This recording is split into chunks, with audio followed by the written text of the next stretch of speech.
Bonjour à tous, c'est Pauline ou Pochodoodle, bienvenue sur ma chaîne YouTube. Ici on parle bullet journal et créativité et aujourd'hui je vais commencer un nouveau journal un peu particulier. J'ai reçu l'année dernière ce carnet en format B5 de la marque The Inkpot que j'aime beaucoup.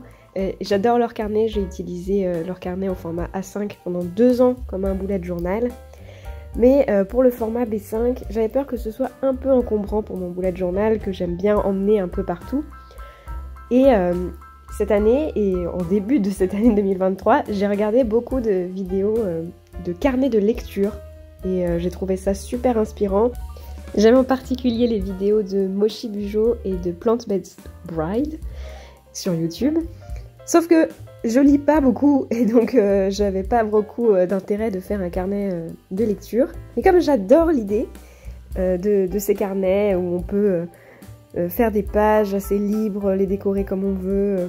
J'avais envie d'un carnet où je puisse faire beaucoup de collages par exemple et qui change un peu de mes thèmes de bullet journal. J'ai eu cette idée de faire un carnet pour les séries que je regarde parce que ça, j'en regarde beaucoup plus dans un mois que je ne lis de livres dans un mois. Et donc voilà, je suis en train de faire un carnet spécial Netflix, Netflix Journal, donc, dans lequel je vais pouvoir parler des séries que je regarde. Donc là, j'ai déjà fait ma page d'introduction du carnet avec juste mon nom. Et là, je fais une page de couverture pour initier ce nouveau carnet. J'espère que vous aimez bien l'idée. N'hésitez pas à la reprendre, à vous en inspirer. Comme je vous ai dit, je me suis inspirée des carnets de lecture, donc les pages que je vais faire dans ce carnet, ça peut aussi servir pour vos carnets de lecture, pour vous inspirer. Pour décorer mes pages, je vais faire que des décorations très simples, donc avec des pages colorées découpées. Et je me suis aussi fait des petits stickers, avec notamment le titre Netflix, et puis d'autres images que j'ai trouvées sur Google. Comme je les utilise pour moi, j'ai pas fait attention à ce que ce soit des images libres de droit ou quoi. Je vais aussi beaucoup faire ce genre de petites lignes toutes simples qui habillent la page sans que ce soit compliqué. J'en profite aussi dans ce carnet pour utiliser des pochoirs que j'utilise assez rarement dans mon bullet journal. C'est vrai que je trouve que c'est un peu long à utiliser en vrai. Mais j'aime beaucoup l'effet, le fait que ce soit hyper net, les chiffres. Ça c'est un pochoir normalement pour faire de l'embossage, mais je l'utilise avec mon stylo doré. C'est du Edding, c'est le roller gel Edding que j'aime beaucoup.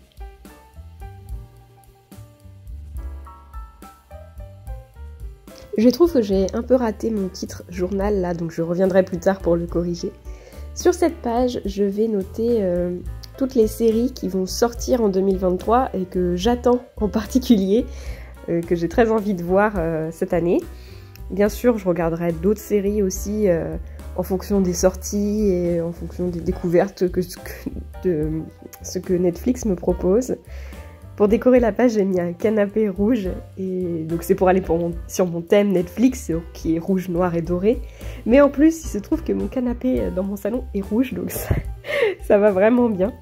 J'ai imprimé les posters des séries qui sortent. C'est pas forcément le poster qui correspond à la saison qui va sortir parce que le poster est pas forcément sorti.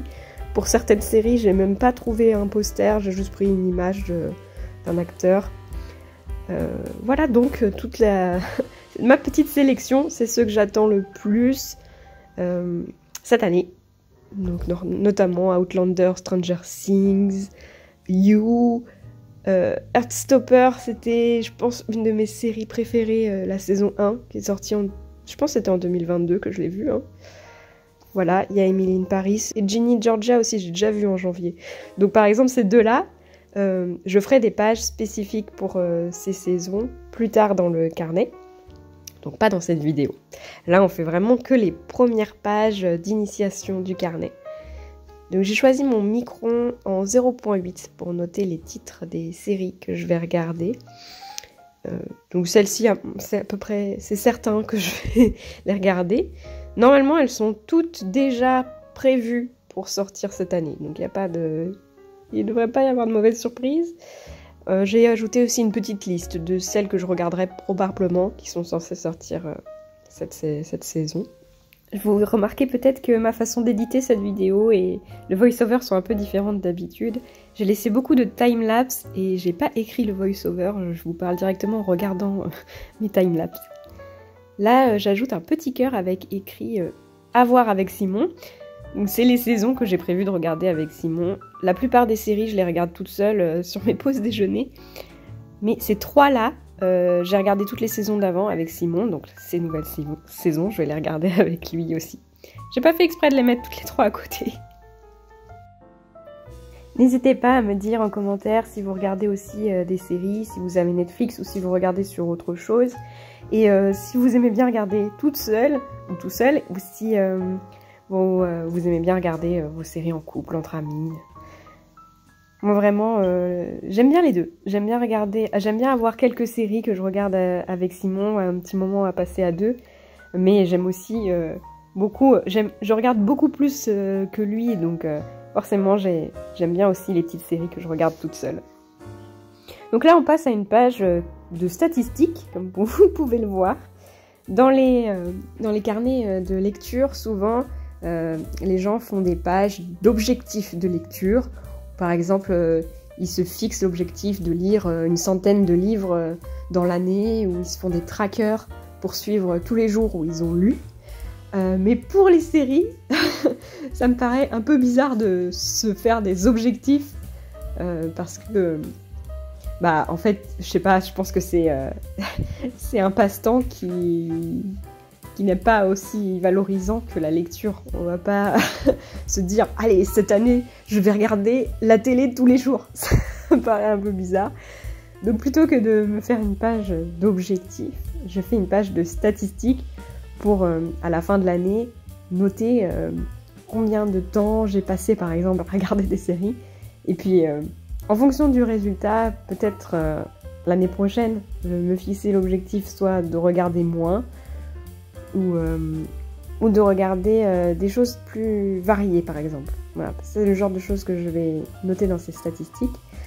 Donc déjà là, je vais noter le nombre de saisons que j'ai regardées, le nombre de saisons que j'ai abandonnées. C'est assez rare que j'abandonne une série en cours. En général, quand je la commence, j'aime bien la terminer. Mais ça arrive, donc on va noter combien de saisons j'ai abandonné. Je regarde aussi de temps en temps des films sur Netflix, donc je vais le noter. Et finalement, le nombre d'heures de visionnage total. J'ai vu qu'on pouvait trouver des sites internet qui calculent ça pour toi. On va voir. Je fais aussi un petit graphique camembert. Donc pour l'instant, j'ai juste un cercle. Et à la fin de l'année, je pourrais diviser en deux couleurs. Celle que je regardais seule ou avec Simon. Et un autre camembert pour dans quelle langue j'ai regardé la série. Je vais aussi noter le nombre d'étoiles que j'aurais donné dans l'année. Et pour ça, j'utilise ce pochoir que j'avais fabriqué pour mon calendrier de l'Avent. J'ai découpé avec ma machine de découpe et j'avais spécifiquement fait des lignes d'étoiles et de cœurs pour ce genre de page. Donc je vais noter combien de fois j'ai noté 2 étoiles, 3, 4 ou 5 étoiles pour une série. En face, je vais noter des choses sur les séries en elles-mêmes, sur la représentation. Je trouve que Netflix est assez bon pour ça, ils incluent énormément de diversité dans leurs séries, mais la question que je me pose c'est est-ce que c'est vraiment les personnages principaux qui sont bien représentés dans la diversité? Donc là je vais créer un diagramme de veine. C'est quelque chose qu'on fait beaucoup en statistique, je ne sais pas si vous connaissez, je vous présente le graphique de veine. Ça permet de représenter des quantités dans des catégories qui se recoupent. Donc par exemple, là je vais noter le nombre de personnages féminins, de personnes de couleur et de personnes qui ne sont pas cis hétérosexuelles. Et donc on va pouvoir noter le numéro, donc le nombre de seulement personnages féminins et de couleur. Donc là c'est entre les deux premiers cercles. Et dans le petit triangle au milieu, ce sera une personne qui est une femme de couleur, non hétérosexuelle ou cis.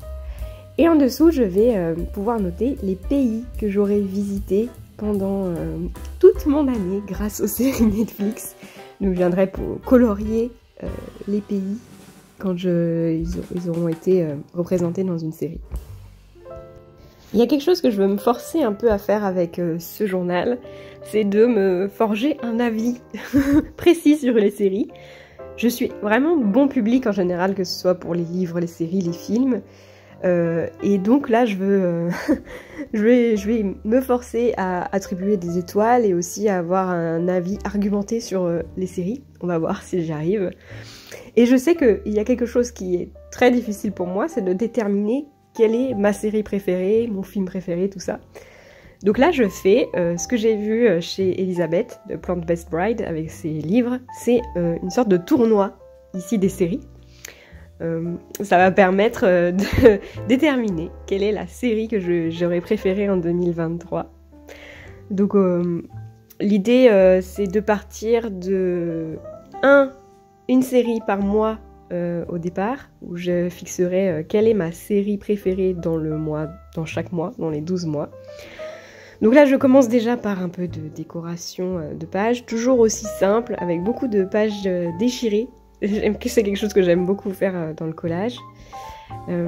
J'ai aussi du washi. Donc là, c'est le washi en forme de bobine de film, qui est vraiment parfait pour ce journal. Et j'ajoute encore ces lignes un peu incurvées que j'avais mis au début et plusieurs fois dans le carnet, mais cette fois en noir, pour changer.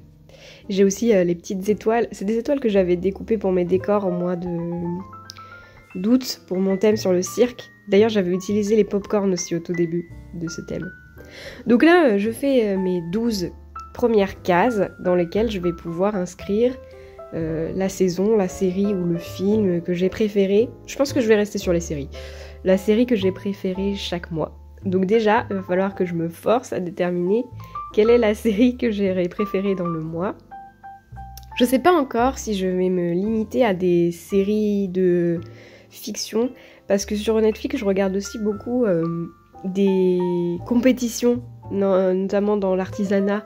Par exemple, les souffleurs de verre, ou même il y a un truc sur de l'art floral et tout ça.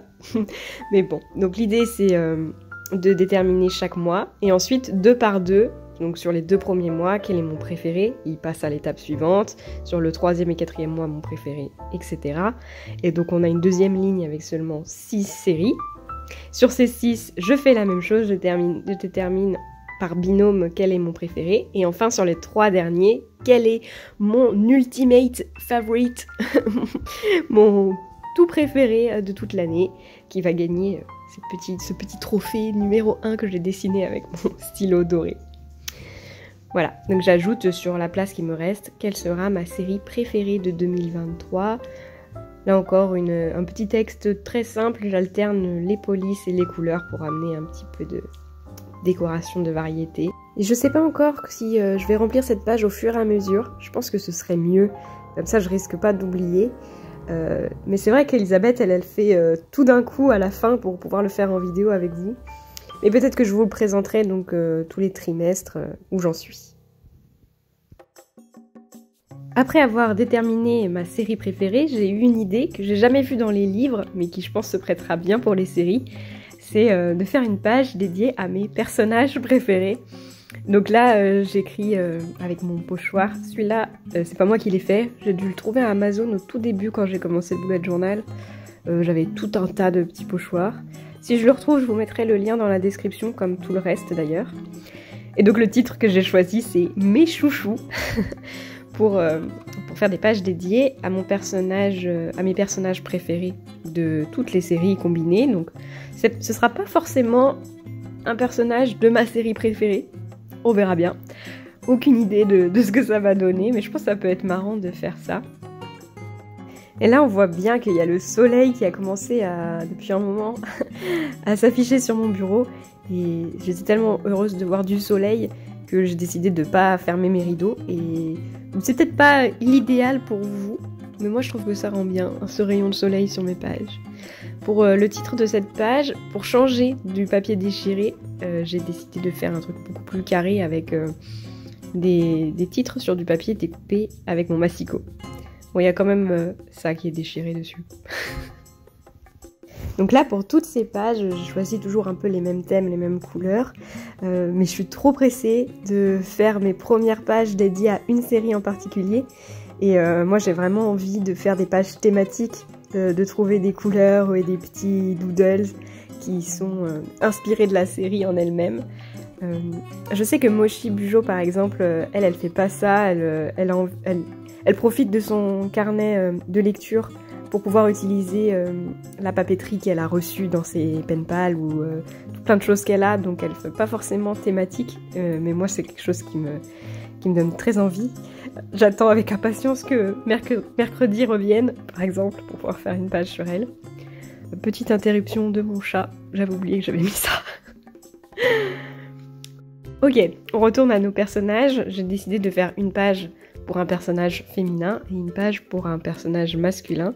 Donc j'utilise ces petits cercles pochoirs pour faire ces symboles.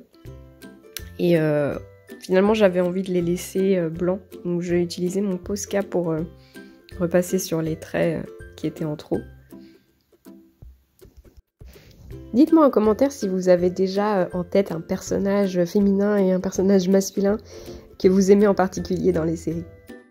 Je m'excuse, on voit beaucoup ma tête parce que je me servais de ma règle avec les cercles pour utiliser les coins pour faire un cadre avec des angles arrondis. Dans ce cadre, je vais mettre la photo du personnage que j'imprimerai.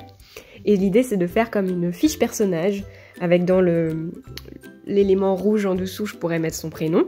Et puis autour, d'autres petits éléments. Son nom de famille, j'ai mis quoi? J'ai mis le nom de la série dans lequel il est, bien sûr. Son âge, son surnom, son pays, sa personnalité et ses passions. Donc là, on est côté féminin. Et hop, je fais la même chose de l'autre côté pour le personnage masculin. Ensuite, je pensais m'arrêter là pour cette vidéo et je commençais à faire mon flip-through final. Puis j'ai réalisé que c'est vrai, j'avais pas mon titre. Donc je l'ai refait en utilisant du papier rouge sur lequel j'ai écrit en blanc. Et en plus, ça fait un peu l'inverse du Netflix juste au-dessus. Et finalement, avant de continuer le tour, j'ai eu envie de faire ma page de couverture du premier trimestre de ce carnet. Parce qu'en fait, je vais pas faire par mois, je vais faire par trimestre, je pense, parce que je pense pas regarder non plus tant de séries que ça par mois. Donc, pour ce premier trimestre, j'ai choisi de rester dans la thématique du moment. J'ai imprimé des photos qui représente un peu une soirée Netflix quand même cosy au coin du feu.